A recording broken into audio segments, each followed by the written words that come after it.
Hi, hello. It's a wonderful morning, wonderful afternoon, wonderful evening to all my followers here in my Facebook page.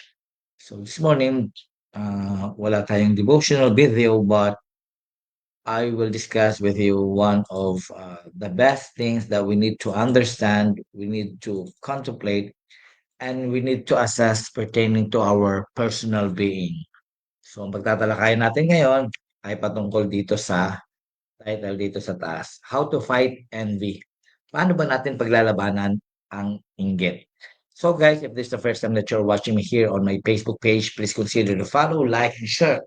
At paki-comment din po yung inyong stand or opinion pertaining po dito sa topic na ating pagtatalakayan ngayon. Kasi inggit, okay, or enviousness is one of the things that's really very unlikely, not only to all of us people, but also to the eyes of our dear God. So, yan. Paano ba natin mapapaglabanan ng inggit? Oh, it's just but natural sa ating mga tao. No one is excused na hindi mainggit. Even I myself, I am guilty of that. But as time goes by, ay may mga pagkakataon na natututo tayo sa ating mga sarili when we really experience na tayo naman ang kainggitan. All right. So without further ado, let's get into our message for today. So fighting envy is about shifting your mind. I-shift mo yung mind mo or yung mindset mo and regaining control of your focus. Di ba? Ma-regain mo yung control ng focus mo and emotions. Okay? Bibigyan kita ng mga practical guide to help you deal with envy in a healthy and empowering way. Okay? So number one, na dapat nating alamin ay ganito. Ito yung practical way para mapaglabanan for us to fight against envy or enviousness para maiwasan natin. Paglabanan natin na magkaroon tayo ng inggit. Number one, recognize envy when it shows up. Okay? Nakikita mo na, i-recognize mo. Kailangan nating i-recognize. Kailangan natin malaman, i-accept na naiinggit tayo. Okay? Be honest with yourself. Maging totoo ka sa iyong sarili. Envy often shows up as resentment, di ba? May resentment tayo. Alam mo yung feeling na iritang-irita ka, okay? Comparison, bakit ganito yung buhay niya kaysa sa buhay ko? Bakit ganito promoted siya, ako hindi promoted, 'di ba? Kino-compare mo, bakit ang pogi niya, hindi ako pogi. So yan ang mga isa sa mga examples na nagkakaroon tayo ng resentment, nagkakaroon tayo ng negative feeling towards others because of the so-called inggit. Or sometimes you get irritated, irritation towards someone else's success. Yan, 'di ba?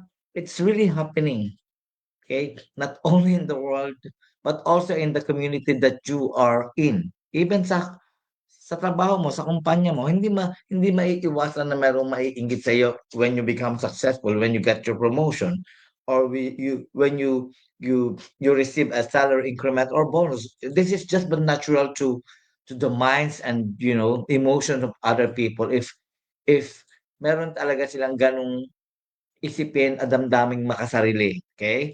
O yung happiness ng kapwa, merong mga taong hindi natutuwa, 'no? Naiirita kapag nakikita kang maligaya kasi sila yung mga taong maraming mga pinagdadaanan. Gusto nilang idamay ka o gusto nilang idamay tayo. So avoid that. Identify it without shame. So, huwag nating ikahiya. I-identify natin sa ating sarili. Try to accept sa ating sarili. Not try, but do accept to our within ourselves that we are just human. Nakakaramdam tayo ng ganyan, but we have all the avenue to avoiding it. Okay? Ask yourself, what exactly am I envious of? Ano kinakainggitan ko? Ano bang dahilan ba't ako nagagalit? Ano bang dahilan ba't ako na-e-envy? Ano bang dahilan? Okay? Is there success appearance? Okay? Success ba nila? Tagumpay nila? Itsura ba nila? O yung magandang relationship niya sa tao, sa pamilya niya, kanyang kalayaan, even yung confidence niya. So these are some of the factors, some of the reasons why we people nakakaramdam ng pagkaingit sa kapwa. Okay? Pangalawang payo na may bibigay ko is turn comparison into curiosity, di ba? Yung pagko-compare mo, maging curious ka, ano ba yung ano bang meron dito sa tao na 'to? Eh, bakit ba ako mahirap, bakit ba siya mayaman? Bakit ba siya matalino, ako hindi? Bakit ba siya promoted, ako hindi? So, maging curious ka sa halip na i-compare mo ang sarili mo at mahabag ka sa sarili mo, dahil nahabag ka sa sarili mo at successful siya sa'yo, galit ka dahil meron siyang success sa buhay. Kaya instead of thinking, "Why them? Not me." Sila, bakit hindi ako, 'di ba? Masyadong alam na natin personal pronoun, gusto natin lahat lagi tayo, hindi puwedeng gano'n. 'Di ba? Kailangan bigyan rin natin ng pagkakataon ng kapwa natin na magtagumpay 'no, huwag tayong makasarili. Okay. Try what I can learn from them. Tingnan mo ano kaya yung mga nagawa niya sa kanyang buhay, bakit siya nagtagumpay. Those people serve as your motivation or inspiration for you to achieving what he achieved. Dapat gano'n, hindi ka maiinggit. Kung nadagdagan siya ng sahod kunyari nabigyan siya ng 10,000 o 5,000 increment o 2,000 increment, huwag kang magalit sa kanya kasi he deserves it. Hindi naman siya bibigyan kunyari ng kumpanya ng gano'ng karagdagan if the company, okay, or the top management did not see kung ano yung kapabilidad na ginagawa niya at kung gaano siya kasipag sa trabaho. So, sa halip na magalit ka sa kanya, ay tularan mo. Huwag ka magkaroon ng comparison, kundi maging curious ka kung ano yung mga bagay na nagawa niya o ginawa niya, bakit siya naging tagumpay. Maging sa relationship, bakit gano'n lahat na lang ng ano, hindi ako nagtatagumpay, baka may problema sa'yo, 'di ba? Next, use the feeling as a signal. Kaya gawin mong signal ang iyong damdamin. It often points to something you value or desire. Lagi naman ngayon, what our feelings, my heart feels, yun ang nagbibigay ng value sa atin or desire. Depende kung ano yung desire na gusto mo. Desire na masakit ng kapwa o desire mo na magkaroon ng fulfillment sa puso mo because you've been a blessing to other people. Then try to ask, what does this person's success reveal about what I want for myself? Tanong mo, kung meron sa success pang ng tao na 'to na gusto kong mangyari sa'kin, gawin mong inspirasyon. Yung mga taong nagtatagumpay, hindi mo dapat kainggitan o kainisan. Kasi they strive, okay? They exerted effort for them to acquiring what the desires of their hearts are. Dapat gano'n tayo. Matuto tayo. Wag tayong magkaroon ng resentment. Let us learn from their experiences, let us learn from their success. Wag tayong magkaroon ng resentment, yung galit sa puso, inis kasi nga successful sila. Then ikatlo maipapayo ko is focus on your lane, yan. 'Di ba meron tayong right and left lane kapag nagda-drive. Kung nasa right lane ka lang, huwag kang mag-trespass or else makakasagawa ka, makakasalpok ka. So, it will create clash, okay? Focus on your lane, kung saan ang linya mo doon ka lang. Huwag kang mag-trespass, okay? Or else magkakabungguan kayo. Okay, redirect your attention to your own goals and progress. Idirekta mo, ayusin mo yung iyong purpose, ang iyong direksyon. Ano ba yung goals mo sa buhay? Kaya ano ba yung goals mo, buhay? Paano ka magiging successful in achieving these goals? Dapat gano'n, okey? Hindi yung idadaon mo, itsitsismis mo yung kapwa mo, gagawan mo ng kasiraan, gagawan mo ng kapahamakan kasi inis ka. Huwag gano'n, kasi hindi yung kalugod-lugod sa kapwa-tao mo, imbes sa taong ginagawan mo, even of course sa mata ng Panginoon na nakatutok sa atin 24/7, 'di ba? Sabi nga sa Biblia, lahat ng ating ginagawa, hayag man o hindi hayag, ay kita niya. Kaya constant comparison kills joy and momentum, 'di ba? Kung palagi mong ikukumpara ang iyong sarili sa success, sa tagumpay, sa kabutihan, kagandahan ng kapwa mo, hindi ka magkakaroon ng kasiyahan sa iyong puso at laging mada-down ang iyong drive, ang iyong momentum. Do not compare yourself with other people's. Just focus on yourself. Do whatever that you can do in order for you to achieve the desires and the goals of your life. Okay? I hope you understand this. Audit your social media. Tingnan mo, i-audit mo, suriin mo. Unfollow, yan ang ginagawa ko. Or mute accounts that constantly trigger envy. And that's what I'm also doing.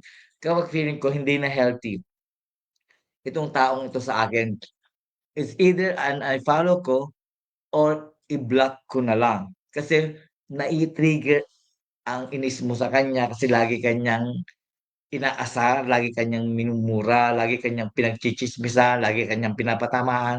So just remove those people who whom you are angry with or yung mga tao namang nai-angry sa iyo. I mean, ganun lang yun para mabawasan yung feeling of resentment mo. And then, try mong i-track ang iyong wins. Sa ano ba mga bagay ako nagtagumpay? Kahit na maliit na bagay ito. Sabi nga sa Milo, all big things starts from small beginning. Okay? Kahit maliit lang yung mga pagtatagumpay mo, hindi mo namamalayan because you have the consistency of desiring what you want to achieve. Okay? Hindi mo namamalayan, wow, ang layo pala ng narating ko.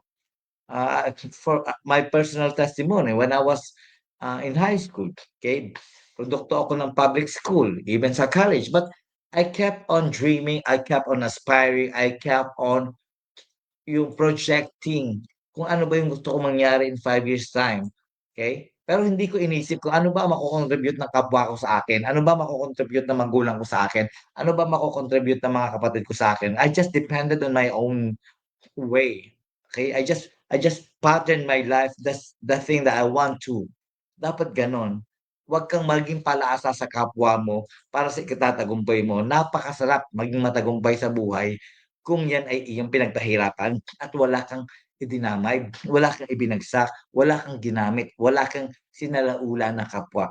That is the best achievement and trophies that you could ever say and tell to people that I am like this because with it from I am like this I become to be like this because I exert much effort, okay, for myself, but I did not choose anyone else's to for me to become successful or to have the so-called breakthrough in life. That is a big no-no. Okay, iwasan niyo yung pagkaingit kasi you will not experience the win-win situation. Maaaring ngayon mag-win ka kasi nakasakit ka ng kababa. The later part, hindi naman yan kakalugdan ng Panginoon. Magkakaroon ka rin ng kabagsakan. You will also fail. At mas makasakit yung bagsak sa iyo. Tandaan niyo yan. So, wag yung gagawin na, no, na kagalitan, magkaroon ng resentment o inggit sa inyong kapwa kasi it's not a good virtue. Walang virtue na negative, okay? Okay.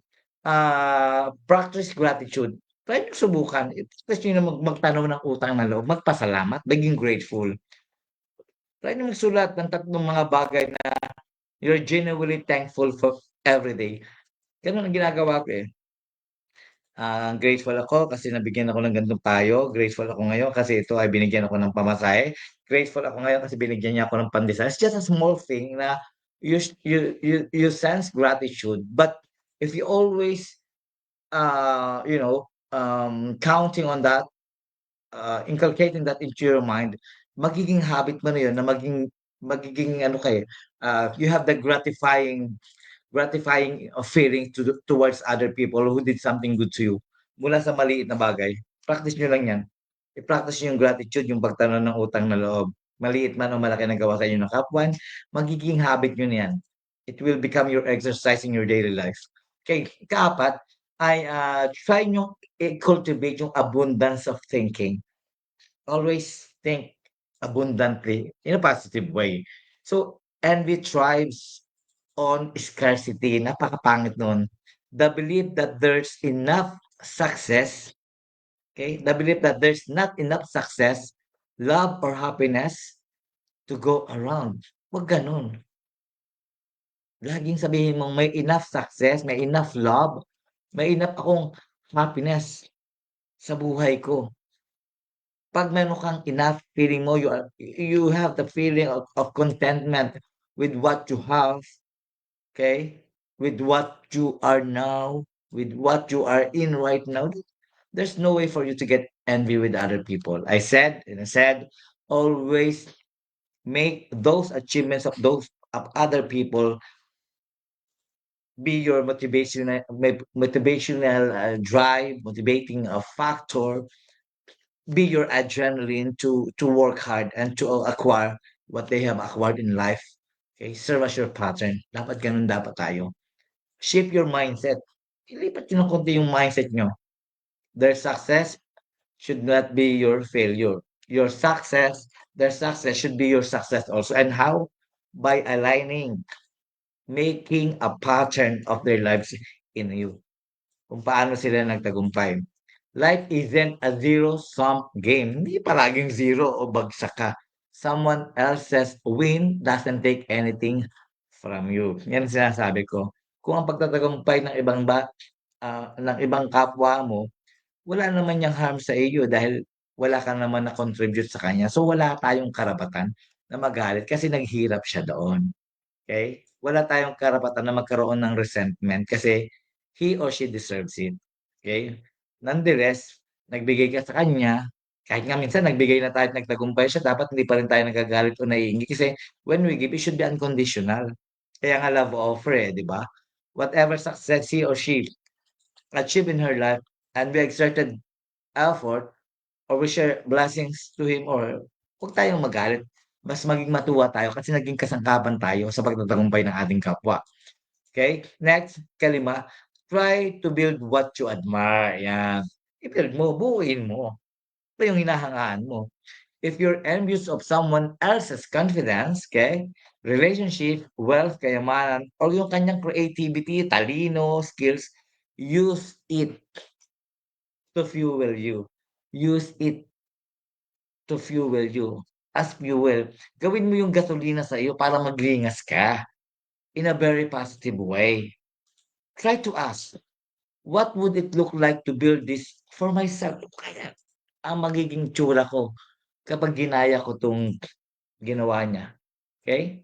Break into actionable steps, okay? Hati-hatiin mo sa mga action na gagawin mo. Start today. Start today, sabihin mo, ang progress ko will kill envy. So if I want to become successful on my own way, I will not have the feeling of envy to other people.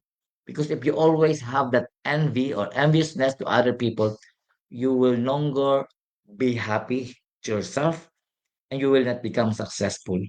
Walang inggiterong nagiging matagumpay. Maaaring matagumpay ka in a way, but time comes, believe in karma, no? Karma, 'di ba tayo Hindu? Sabi nga, when you do something good will happen to you. When you do something bad will happen to you also. So, it's how karma reciprocates. Okay? Yun din yung balik sa atin. At yung kaanin, strengthen your self-worth. Kasi mo, yung self-worth mo. The more grounded and secure you are in who you are, the less room envy has to grow. Kakunti na lang ang room para magkaroon ka o lumago ang iyong damdaming pagkainggit sa kapwa. Develop your skills and knowledge. Yan ang sinasabi ko. Kung tingin mo, may galing siya, try to discover and develop your skills and knowledge and sharpen it. At ako yun, sa sarili ko. I never got envy with other people. What I did is, I tried my best. I did my best to acknowledge, to discover, ano ba yung craft? Ano bang galing na meron ako na pwede kong i-develop para magamit ko, para ma-sharpen ko, para mapapagningas ko, for me to fuel, 'di ba? For me to fuel myself para magtagumpay ako. I always, make the achievements of other people as my drive to work hard for me to achieving what I want, what my heart desires. Dapat gano'n. Develop your skills and knowledge. Kung may galing siya sa gano'n, eh, try mong pag-aralan. Malay mo mas gagaling ka pala sa kanya at huwag kang magalit kapag mas magaling siya sa'yo, ha? Pangit 'yun. You will not become successful. Ida-drag kang pababa ng negatibo mong ugaling pagkainggit kapag ganyan. Okay? Huwag kang magalit kung mas magaling ang kapwa mo sa iyo. We have individual differences. Meron kang sariling skills, meron kang sariling confidence, may sarili kang craft, tamad ka lang kaya hindi ka nagtatagumpay. Set and meet personal goals. Yan. Set and meet. Ano ba yung mga personal goals ko? 5 years from now. Parang ako, meron akong yearly goal, meron akong 5 years goal, what I want to achieve this year, what I want to achieve in 5 years time. What I want to achieve this year, gusto kong ibili ng kotse yung anak ko, anong gagawin ko? Mag-iipon ako. Okay, what I want to achieve in 5 years time, dahil gusto ko magkaroon ako ng farm, anong gagawin ko? Mag-iipon ako. 'Di ba? Dapat gano'n. I-set mo at try mo i-meet ang mga personal goals mo sa buhay. Mawawala yung mga inggit diyan sa puso mo kasi napakapangit ng inggit. Okay, practice self-compassion. Okay, you're allowed to be a work in progress. Karon ka, be compassionate. Okay, not to even not only to yourself but to other people. At makikita mo na napapayagan mo at nagkakaroon ka ng katagumpayan sa iyong buhay. Then, ikapito, try to talk about it kung kinakailangan. Yung nararamdamang pagkainggit. If envy is hurting your relationships or your mental health, talk it out with someone you trust or a therapist. Okay? Pwede kang mag-confine. Bakit ganito ang nararamdaman ko sa trabaho ko? Or even dun sa taong yun na kinaiinggitan mo, try mong kausapin, baka makakatulong siya sa'yo.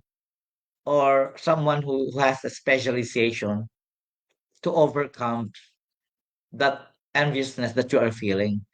And that possibly the therapist or psychologist, psychometrician who can help you. Counselor. Okay? Lagi yung tandaan na shame makes every worse. Shame makes every envy worse. Nakakahiya ang magkaroon ng ugaling pagkainggit because honesty disarms it, no? Puputulan yung arm, no? Tatanggalin. Okay? I-disarm ng honesty ng katapatan ng kainggitan mo. Maging totoo ka sa sarili mo. Huwag mong hayaang pangharian ka ng kainggitan sa iyong puso kasi you will never become successful and happy with your life. Walang inggiterong nagiging masaya sa kanyang buhay. Kaya nga sila naiinggit kasi nakikita ng kapwa nila na masaya. Ano naman, 'di ba? Hindi tayo makakaramdam ng inggit eh. He is very handsome, beautiful, successful, gano'n. So, try and do your best. Not try. Do your best not to compare yourself with other people. And wala kang mararamdaman ng inggit. Okay? Envy is a signpost. It is not, no, it's just a signpost. Napaka-iksi na word. Envy is just a four-letter word, but ang dami-daming nararating. Okay? It's not a life sentence.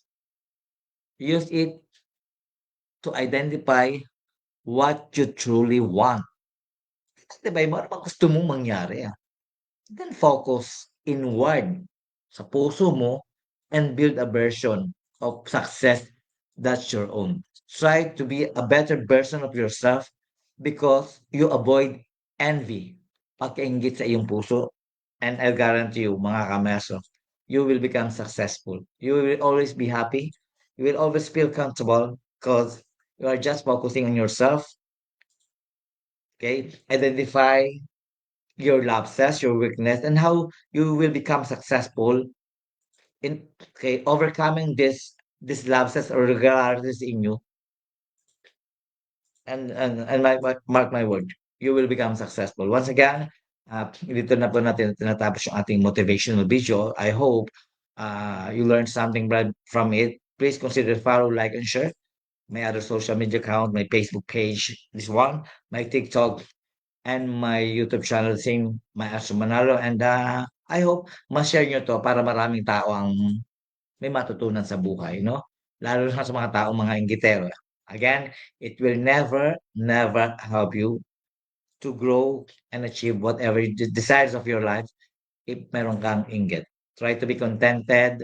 Try not to compare yourself with other people. Focus.